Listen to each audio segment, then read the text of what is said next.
प्राथमिक शाला माध्यमिक शाला के शिक्षक और बच्चों के बीच ऑनलाइन और ऑफलाइन में वाद विवाद प्रतियोगिता कराई जा रही है। हमारे शिक्षक यश सर और संजय सर ऑफलाइन की पक्ष चलेंगे और हमारे संदीप सर और करीमन सर ऑनलाइन की ओर है।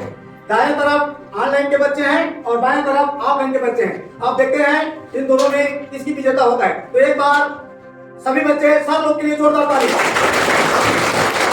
भारत में अब 70-75 वर्ष हो गया शिक्षा पद्धति हमारे ऑफलाइन ही चलते आए हैं, इसलिए पहली शुरुआत हम ऑफलाइन की ओर से पहले शुरू करेंगे। मेरा नमस्कार। नमस्कार। हम जैसा बच्चे जानते हैं ऑफलाइन सिस्टम, ऑफलाइन क्या होता है, बच्चे सामने हो और उनकी टीचर उनके सामने हो। जब हम कोई प्रश्न को उठाते हैं, प्रश्न की खोज करते हैं, तो उसका साझा बच्चे और टीचर में होती है। बच्चे जिज्ञासावश अपना प्रश्न उठाते हैं, उस जिज्ञासा को टीचर जो है सामने रखकर फेस करने का कोशिश करते हैं, उनको बताना कोशिश करते हैं, जिससे बच्चे इस प्रश्नों का उत्तर ढूंढ पाए और उस जिज्ञासा को अपना शांत कर पाए। तो ये ऑफलाइन सिस्टम हो गया। इससे बच्चे कई तरह से प्रश्न सामने तुरंत तत्काल पूछ सकते हैं, इसलिए ये बहुत ही अच्छा है। आमने सामने जब बात होती है तो बच्चों के प्रश्नों का उत्तर तत्काल ही मिल जाता है। थोड़ा बहुत कुछ ना समझ होती है तो उसको टीचर तत्काल वहां फेस करके बता सकते हैं। इसलिए मैं समझूंगा कि जैसे ब्लैक बोर्ड जो है सामने होता है, टीचर बताते हैं कि ये प्रश्न जो है, बच्चे ये प्रश्न जैसे पूछा हमारे देश का क्या नाम है, तो सर बताते हैं कि हमारे देश का नाम भारत देश है और उसको लिख कर भी बता सकते हैं माइक्रोफोन में। उसको जो है बच्चा एकदम साक्षात रूप से देखता है, बार बार करके जो है बोलता है, उसमें भी उसको जो है एथेटिक रूप से जो है समझ अच्छी तरह से जो है आगे की संभावना रहती है। बस ठीक सर से बात सर ने ऑफलाइन में अपनी बात बहुत बेहतरीन ढंग से रखा। अब निवेदन करेंगे कि ऑनलाइन इसमें आप क्या सोचते हैं और आप ऑनलाइन के बारे में बताएं और इसमें आप क्या बुराई है उसको बताएं। ऑनलाइन नमस्कार। नमस्कार। आपका मेरा आशीर्वाद। तो मेरा पक्ष है इन बच्चों की तरफ से, मेरा पक्ष है ऑनलाइन। जैसा कि आप सभी जानते हैं कि अभी 21वीं में शताब्दी में ऑनलाइन का दौर चालू हो गया है। ऑफलाइन ठीक था एक समय तक, लेकिन अब ऑनलाइन का धीरे शुरुआत नहीं करते हैं। हम अपने दैनिक जीवन में किसी प्रकार के काम में ऐसा कोई दिन नहीं जिस दिन हम लोग ऑनलाइन का सहारा नहीं लेते हैं। हम जैसे कि मोबाइल आज के युग में हर किसी के पास मोबाइल होता है। मोबाइल में हम लोग पढ़ाई लिखाई यूट्यूब से हम लोग बहुत सारे करते हैं। हमारे पास ऑनलाइन में बहुत सारे शिक्षा के ऑप्शन होते हैं, बहुत सारे टीचर्स के भी ऑप्शन होते हैं। लेकिन ऑफलाइन में क्या है, उस प्रकार से ऑप्शन नहीं होते। एट ए टाइम एक क्लास में केवल एक ही टीचर पढ़ाएगा। लेकिन ऑनलाइन में क्या होता है, हम अगर एक टीचर को कुछ समझ नहीं है तो हम दूसरे टीचर के पास में जा सकते हैं और उनका वीडियो को हम लोग फॉलो करके देख सकते हैं। इस प्रकार से हमारे ऑनलाइन में बहुत सारे ऑप्शन होते हैं। इस प्रकार हम बारी बारी वार्तालाप करेंगे। यहीं तक मैं अपना वाणी को विराम देता हूँ। धन्यवाद। सर ने ऑनलाइन पे अपना विचार रखा। अब फिर हम आते हैं ऑफलाइन। बहुत सारे टीचर्स होते हैं, बहुत ज्यादा ज्ञान होते हैं ऑनलाइन। लेकिन मैं एक बात कहना चाहूंगा कि ऑनलाइन में बहुत सारे गलत इंफॉर्मेशन भी होते हैं, इसलिए मुझे लगता है कि ऑफलाइन सही है। ठीक है, इसमें नॉलेज होंगे। हो सकता है कोई सही बता रहा है, लेकिन ये भी हो सकता है कि बहुत कुछ गलत भी बता रहा हो, तो सच्चाई हम ज्यादा इसमें वो नहीं कर सकते। और इसमें बच्चा जो है, मैं जहां तक देख पाता हूं कि ऑनलाइन में डिसिप्लिन की थोड़ी सी कमी हो जाती है। पढ़ते पढ़ते बच्चे के पास डिस्ट्रैक्शंस बहुत सारे आते हैं। कभी घर से कुछ काम आ गया, कभी जिस माध्यम से वो पढ़ाई कर रहा है उसमें कभी कोई मैसेज आ गया, कोई नोटिफिकेशन आ गया, ऐसे भी डिस्ट्रैक्शंस होते रहते हैं। लेकिन क्लासरूम में ऐसा कुछ नहीं होता, बच्चा डिसिप्लिन के साथ अपनी पढ़ाई करता है। मैं बस इतना ही कहना चाहूँगा। अब आते हैं फिर हम लोग ऑनलाइन की ओर। मिडिल और जो प्राइमरी के सभी बच्चे ऑनलाइन के संबंध में बता रहे हैं। ऑनलाइन में जो है इसमें जो है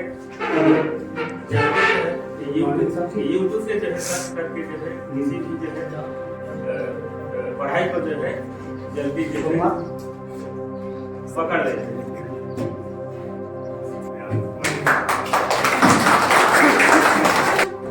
सिस्टम जो है हम शुरू से ऑफलाइन करते आ रहे हैं। तो पढ़ाई के जो है कई सब्जेक्ट होते हैं। जैसे हम लोग में क्लास में पढ़ते हैं बच्चे, हिंदी का सब्जेक्ट होता है, गणित का होता है, विज्ञान का होता है, इंग्लिश का होता है। तो जैसे हम विज्ञान पढ़ रहे हैं, विज्ञान जब पढ़ते हैं तो उसमें कुछ प्रयोग करने रहते हैं। प्रयोग करने रहते हैं इसका मतलब ये होता है कि हम भौतिक रूप में उसको पहचाने, प्रैक्टिकल रूप में होता है। और ऑनलाइन सिस्टम एक माध्यम है जिसको हम पढ़ के कुछ करने का प्रयास करते हैं, लेकिन टीचर के सामने ऑफलाइन में कोई प्रयोग कर रहे हैं साइंस के विषय में, तो उसको बच्चा जो सीधी रूप में उसको देखता है और किस तरह से क्रियाकलाप होता है उसको स्वयं सामने समझता है। तो घर के जो है देखने से जो है बेटर कोई चीज नहीं हो सकता। ऑनलाइन जैसे कि सर ने बताया कि जो है कई लोगों का टीचर आता है कि वो मैसेज के माध्यम से आता है, अगर बच्चा उसको जो है क्लियर कर पाए तो ठीक है। कमजोर बच्चा है उसको जो है वो समझ थोड़ा कम बना पाता है, लेकिन उसी को बार बार ऑफलाइन में जो है सब सामने है 4 बार रिपीट कर दिया जाए, उसका दिमाग में कुछ ना कुछ घुसता है और अच्छी तरह से उसकी पकड़ बना सकता है। उसी तरह से सभी सब्जेक्ट होता है। मैथमेटिक्स हो गया, मैथमेटिक्स यहाँ पे यूट्यूब पे देखते हैं, बार बार रिप्ले करना है, तो उसमें भी ऐसा नहीं है कि नहीं सीख पाता है, लेकिन उसमें वह विद्यार्थी को मार्गदर्शन करने के लिए फिर से टीचर की आवश्यकता पड़ेगी।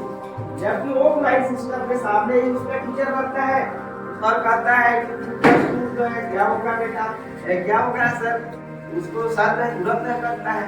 और यूट्यूब के माध्यम से जैसे वीडियो में आ गया 2 × 2 बराबर, इसके बाद चला जाता है तो बच्चा फिर कंप्यूटर में आने लगता है। इंटेलिजेंट बच्चा होता है वो तो आसानी से समझ आता है, लेकिन जो कमजोर बच्चे रहते हैं वो ऑफलाइन के माध्यम से ज्यादा बेटर मेरे ख्याल से समझ सकते हैं। इसमें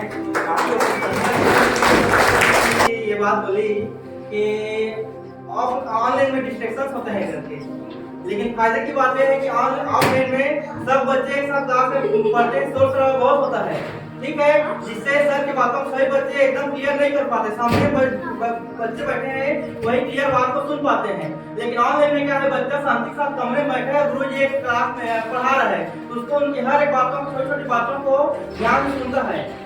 और एक चीज और कि बच्चे के पास वहाँ पर ऑप्शन नहीं है तो जानता है, इसलिए हर छोटी छोटी बातों को ध्यान से सुनने की कोशिश करता है। लेकिन ऑफलाइन में क्या है कि मैं नहीं जानूंगा तो दोबारा से पूछ सकता हूँ, थोड़ा सा डिस्ट्रैक्शन ध्यान नहीं देता, ये भी होता है।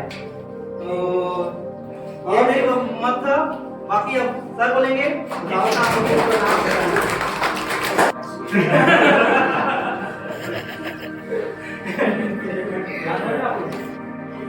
यूट्यूब के माध्यम से जो है जल्दी पकड़ लेते हैं, और ऑफलाइन में जो है थोड़ा जो है लिख के जो है तो मुझे करना पड़ता है, समझना। चलिए हमारे बच्चों हर एक बच्चे का मानसिक स्तर ना बिल्कुल अलग अलग होता है, और जैसे यूट्यूब में हम देखेंगे पढ़ाने का तरीका, जैसे सर ने बताया 2 + 2 = 4, सकता है 50% बच्चे समझ जाए, लेकिन 50% बच्चे नहीं समझेंगे। ऐसी स्थिति में एक फिजिकल टीचर होना बहुत जरूरी है, जो बच्चे के पास जा करके उसको अच्छे से लिख करके अच्छे से समझाए, अच्छे से प्रैक्टिकल करके समझाए, ये ज्यादा जरूरी है। और जब बच्चे अगर ग्रुप में पढ़ते हैं तो प्रतिस्पर्धा की भावना उनमें उत्पन्न होती है, वो एक दूसरे से कंपटीशन करना स्टार्ट करते हैं कि अगर ये सीख गया मैं क्यों नहीं सीखा अभी तक, मुझे इससे आगे बढ़ना है। वो ज्यादा कोशिश करेगा कि मैं इससे भी आगे बढ़ूं। तो इस प्रकार से मुझे लगता है कि ऑफलाइन कक्षा बहुत ज्यादा जरूरी है और एक कारगर tool है। लेकिन होता ये है कि अधिकतर आपको देखा जाए ऑनलाइन हो रहा है, ऑनलाइन का जमाना है, ठीक है ना। तो वो ये है कि ऑफलाइन में बहुत सारे कोचिंग संस्थान है, इसकी फीस बहुत ज्यादा रहती है, तो उसमें बहुत कम बच्चे जुड़ पा रहे हैं और शिक्षा का लाभ ले पा रहे हैं। लेकिन ऑनलाइन में भारत के लगभग 30% लोग ऑनलाइन से जुड़े हुए शिक्षा का लाभ ले पा रहे हैं, लेकिन ऑफलाइन में फीस ज्यादा होने की वजह से नहीं जुड़ पा रहे हैं। धन्यवाद। और दूसरा, अब हम बात ऑफलाइन और ऑनलाइन दोनों के सुनिए, ठीक है।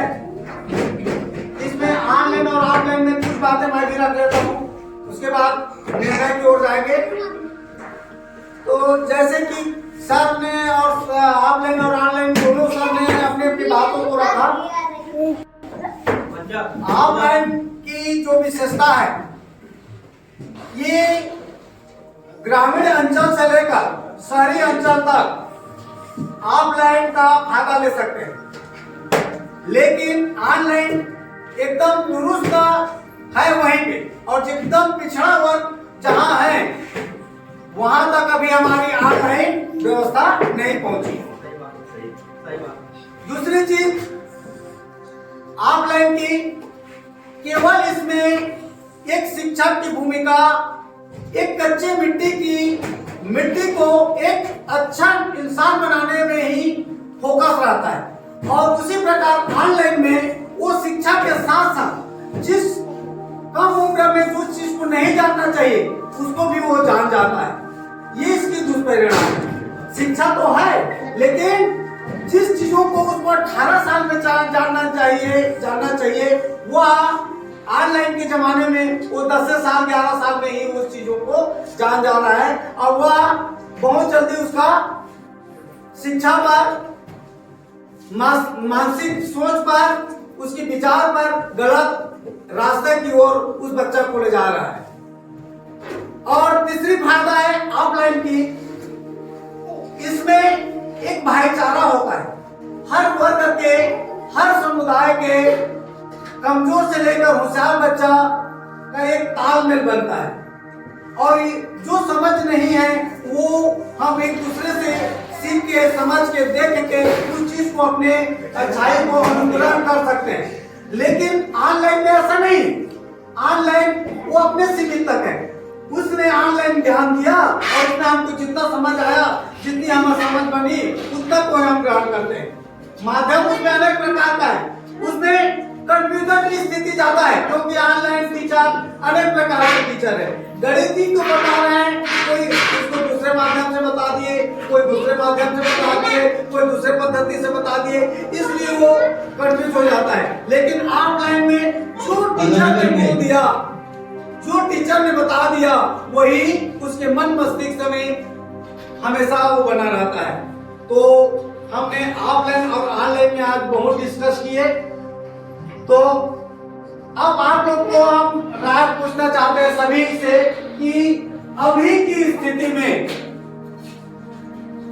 हमें ऑफलाइन की ज्यादा आवश्यकता है कि ऑनलाइन की आवश्यकता है। सर, आपका विचार मैं पहले जानना चाहूँगा। सर, धन्यवाद। फिलहाल का इस स्थिति में मुझे ज्यादा आवश्यकता लगता है सर, क्योंकि जैसे सीखने में प्रतियोगिता की भावना बच्चों में आवश्यक रूप से होनी चाहिए। कंपटीशन होने से एक दूसरे से आगे बढ़ने की होड़ उसमें लगी रहती है, चाहे खेल की माध्यम हो, चाहे शिक्षा की माध्यम हो, चाहे पढ़ाई लिखाई की माध्यम के बारे में हो। जब बच्चा एक दूसरे के साथ बैठता है, फिजिकल रूप से टीचर उससे पूछते हैं, एक बच्चा जो है जान रहा है, एक बच्चे नहीं जान रहे हैं, उस प्रश्न को बता दिया तो उसको कहते हैं शाबाश। लेकिन दूसरा व्यक्ति जो है, दूसरा बच्चा है, उसके मन में एक धारणा उत्पन्न होता है कि क्यों ना मैं इस प्रश्न को सीखा होता तो मैं भी शाबाश का पात्र होता। तो शिक्षा को पाने के लिए जो है वो अपने आत्म जो है दिमाग में मंथन करता है कि ये मुझसे बेहतर हो गई या बेहतर हो गया, अब की बार मैं इसको ज्यादा बेहतर कर पाऊंगा। फेस टू फेस बात होती हो, सामने उसको देखते रहता है। इससे ये बात की शिक्षा ऑफलाइन के माध्यम से भी संभव हो सकता है। जैसे आपस में खेलते हैं, आपस में बैठते हैं, एक सामुदायिक भावना जो है बनती है। कई विचार जैसे कि सर वैभव सर जी ने बताया कि सामुदायिक भावना की होना भी आवश्यक होता है, क्योंकि पढ़ाई केवल एक ही स्थान पर नहीं होता है। जब बच्चे बड़े हो जाते हैं, कक्षा पास होते हैं, दूसरे स्कूल में जाना पड़ता है, बड़े स्कूल में जाना पड़ता है। वहाँ एक ही समुदाय के बच्चे नहीं रहते हैं, दूसरे समुदाय के बच्चे रहते हैं, तो आपस में जो है मिलते जुलते हैं, एक दूसरे की क्रियाकलापों को देखते हैं, उनकी भाषा को कौन बच्चा कौन कैटेगरी का आता है। सामाजिक वर्ग में भी इसका धारणा होता है कि किस समाज के वर्ग के बच्चे ज्यादा एक्टिव होते हैं, तो लोग स्टेट के बच्चे वहाँ जाके उसके जैसे नकल करके या कुछ करके प्रयास करते हैं कि मैं भी इसकी तरह बनूं। तो यह प्रतिस्पर्धात्मक भावना भी जो है बच्चों को ऑफलाइन के माध्यम से जब बढ़ता है तो उसमें शिक्षा के प्रति में रुझान उनका आवश्यक रूप से बढ़ता है। मैं इतना ही कहूँगा सर। रखना चाहेंगे सर अपनी बात? इससे मुझे लगता है कि ऑफलाइन शिक्षा जो है बहुत ही अच्छी शिक्षा है, क्योंकि इसमें बच्चे जो है तरह तरह के बच्चे स्कूल में आते हैं और हर बच्चा किसी न किसी बच्चे से कुछ ना कुछ सीखता है। और मेन बात तो ये होती है कि वो उसके सामने गुरु होता है, और यदि बच्चा कुछ गलती करता है तो गुरु उसको बताता है कि बेटा आप यहाँ पर गलत कर रहे हैं। बच्चा यदि कुछ अच्छा करता है तो वहाँ गुरु उसको शाबाशी भी देता है। तो इससे जो है बच्चे के अंदर कॉन्फिडेंस डेवलप होता है और वो और भी अच्छा करने का कोशिश करता है। और बच्चे जो है यदि कोई कमजोर धीमा सीखने वाले बच्चे होते हैं, वो अच्छा तेजी सीखने वाले बच्चों से कुछ ना कुछ सीखते हैं। वो कंपटीशन करते हैं कि अगर मेरा दोस्त इतना अच्छा पढ़ ले रहा है तो मैं क्यों नहीं पढ़ पा रहा हूँ। यहाँ देखते हैं हम कि दोस्त जो है अपने दोस्त की सहायता करता है। अच्छा पढ़ने वाला अपने दोस्त की सहायता करेगा और उसको भी वो अपने लेवल में ले आता है। इसलिए मुझे लगता है कि ऑफलाइन शिक्षा बहुत कारगर पद्धति है और ये बहुत जरूरी है। अब आप ऑनलाइन के बारे में कुछ रखेंगे सर?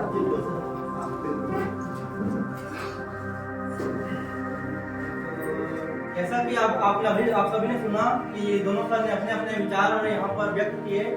मैं इनसे ये बोल रहा हूँ कि इन दोनों के बातों से मैं पूरी तरह सहमत हूँ। ऑफलाइन शिक्षा बहुत जरूरी है, इस बात में सहमत हूँ, मान रहा हूँ, लेकिन इसके साथ साथ ऑनलाइन शिक्षा भी जरूरी है, इसको मैं बताना चाह रहा हूँ। जैसे कि जहाँ तक पढ़ने का सवाल है, ऑफलाइन शिक्षा बेटर है, ये बात तय है, ठीक है। लेकिन अभी मतलब नहीं करो, अभी जो ऑनलाइन का दौर चल रहा है, कोई भी हमारे पास इंफॉर्मेशन जो है सबसे पहले ऑनलाइन के माध्यम से हमारे तक पहुंचती है। हम कोई भी वैकेंसी कोई फॉर्म नहीं कर तो ऑनलाइन के माध्यम से ही हम लोग जानते हैं। ऑनलाइन जानने के बाद भले हम लोग ऑफलाइन जाकर पढ़ें, लेकिन ऑनलाइन के माध्यम से हमको वो जानकारी पहले मिलती है। तो इस तरह से ऑफलाइन साथ साथ ऑनलाइन का होना बहुत जरूरी है। तो ये सार्थक तथ्य था जिस बात पर मैं बोलना चाहता था, तो ये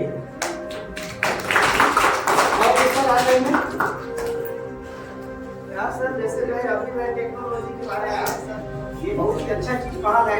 मेरे ख्याल से जो ग्रामीण अंचलों में जो ये बातें जो है पहले हम लोग जो है छोटे थे पढ़ने जाते थे, तो बड़ी बातें जो है स्टेट लेवल की है, इंडियन लेवल की बातें होती है, न्यूज पेपर वगैरह में जो है आती थी, और बहुत सारे गाँवों में वो पेपर भी नहीं पहुँच पाती थी। इसका कारण हो सकता है कि आर्थिक व्यवस्था जो है ठीक ना हो, जानकारी ठीक ना हो, कहाँ पहुँचना है। लेकिन जब से जो है धीरे धीरे मोबाइल का जो है संचार हुआ है, वैसे लग रहा है कि जो है ये बात जो है पहले गांव में जो एक व्यक्ति के पास हुआ था, तो वहाँ के जो है उसके दोस्तों को बता देता था कि अरे यार दिल्ली में तो एक घंटा होता है ना, वहाँ गया तो कहाँ है यार देखा है।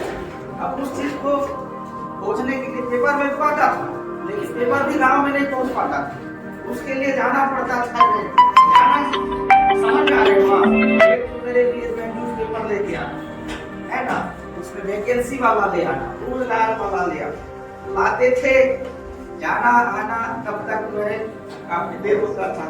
हो सकता है कि कल उसका मैं आप देख रहा हूँ खत्म हो गया। इधर हम सूची जाति पहचान पर खोजते खोजते टाइम अलग हुआ।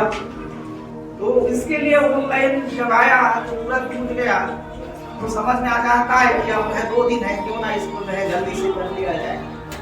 तो टेक्नोलॉजी ने ये चीज तो जो क्रांति में लाया है ना, तो बड़ी शिक्षा के लिए जो है टेक्नोलॉजी का ऑनलाइन माध्यम बहुत सशक्त भी है, लेकिन छोटे बच्चों के लिए जो है अभी फिलहाल ऑफलाइन माध्यम से उपयोगी है। धन्यवाद। बहुत अच्छा सर ने अपनी बातों को रखा। ऑफलाइन में क्या होता है, जैसे हमारी जिंदगी भर की कमाई जब तक हम उसको लिखित में अपने हाथ से किसी को फॉरवर्ड नहीं करेंगे तब तक वो कोई नहीं ले सकता। लेकिन ऑनलाइन में हमारी जिंदगी भर की सेवा, जैसे हमारे टीचर हैं और जिंदगी भर अपनी बच्चों को पढ़ाया लिखाया, मेहनत किया और कुछ पैसा बुढ़ापे के लिए बचत दिया है। एक गलती के कारण पूरी जिंदगी की कमाई केवल 2 मिनट में खत्म हो जाता है। ये उसकी सबसे दुष्परिणाम है। तो ऑनलाइन कारगर तो है, हम नहीं कह सकते कि कारगर नहीं है, लेकिन वो एक सीमित समय के लिए कारगर है। दूसरी चीज, जैसे हम उसको कह सकते हैं 18 से कम उम्र के लिए जितने भी है ऑफलाइन ही व्यवस्था हो।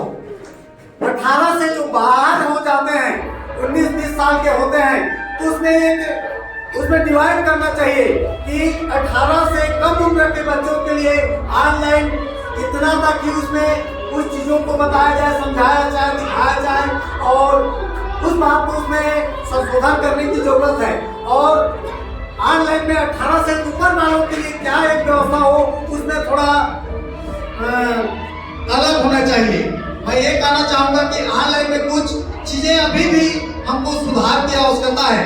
जिस प्रकार ऑफलाइन में छोटे बच्चे के लिए अलग सिलेबस बनाए गए हैं, उससे बड़े बच्चों का अपर मिडिल में आते हैं तो उसका अलग सिलेबस है, उसके बाद फिर हाई में जाते हैं तो और अलग सिलेबस है। तो इसमें अलग अलग स्तर के अलग अलग सिलेबस हैं और इसमें ऑनलाइन में इस टाइप का व्यवस्था नहीं है। तो कहीं ना कहीं ऑनलाइन कार्य में इस टाइप की व्यवस्था होनी चाहिए, मेरी इसमें मानना है। तो अब आते हैं और इसमें कुछ बात रखना चाहेंगे सर। तो अब हमारी निर्णय की ओर आते हैं। तो निर्णय में यही निष्कर्ष आता है कि जैसे हम प्राइमरी और मिडिल स्तर के टीचर हैं और बाल विवाह हम प्राइमरी और मिडिल स्तर के बच्चों के लिए कर रहे थे, तो सबसे कारगर तो हमारी ऑफलाइन ही है। ऑफलाइन के साथ साथ हमें कुछ मनोरंजन और इंटरटेनमेंट के लिए, बच्चों को जागरूक करने के लिए कुछ हद तक हम ऑनलाइन का भी कुछ भाग ले सकते हैं। ऑफलाइन है, उसके बाद जरूरत के आधार पे ऑनलाइन की कुछ हम भाग इसमें ऐड कर सकते हैं। यही इसका आज का सार है। तो सभी बच्चों को शुभकामनाएं ऑफलाइन और ऑनलाइन दोनों परिवार की ओर से। धन्यवाद।